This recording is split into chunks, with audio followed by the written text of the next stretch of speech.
আপনি জানেন যে একজন প্রকাশক হিসেবে আমার একটা পক্ষপাতিত্ব আছে। যখন আমি পাণ্ডুলিপিটা পড়ছিলাম, আমার মনে হয়েছে এটা একজন ১২ বছর বয়সের জন্য যতটা উপযোগী হবে, ঠিক ততটাই একজন ৮০ বছর বয়সের জন্য উপযোগী হবে। কিন্তু যখন আপনি এই বইটা লিখছিলেন, আপনি তো সবকিছু নিখুঁতভাবে করেন। আপনি নিশ্চয়ই একজন নির্দিষ্ট শ্রেণীর পাঠকদের কথা মাথায় রেখেই বইটা লিখেছেন। আপনার মতে এই বইটার জন্য আদর্শ পাঠক কে?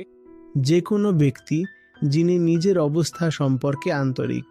সত্যি বলতে আমার মাথায় কোনো নির্দিষ্ট বয়সের বা শ্রেণীর পাঠকের কথা নেই, কিন্তু যেটা অবশ্যই দরকার তা হলো নিজের তৈরি করা দুঃখ কষ্টের শিকল বা বাঁধন থেকে বেরিয়ে আসার একটা খাঁটি তাগিদ।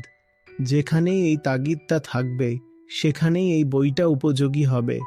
আর সেই কারণেই আমরা এতগুলো ছোট ছোট অধ্যায় রাখার সিদ্ধান্ত নিয়েছি, কারণ জীবন আমাদের কাছে অগণিত উপায়ে আসে এবং আপনি কখনোই জানেন না যে এরপর কি ঘটতে চলেছে।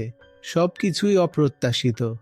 জীবনটা সবসময়ই নতুন এবং এর নানান রূপ আমাদের সামনে আসে। সেই কারণেই আমরা জীবনের বিভিন্ন দিক তুলে ধরার চেষ্টা করছি। আপনি যে কোনো জায়গা থেকে যে কোনো একটি অধ্যায় খুলতে পারেন এবং আপনার মনে হবে যেন এটা শুধু আপনার জন্যই লেখা হয়েছে।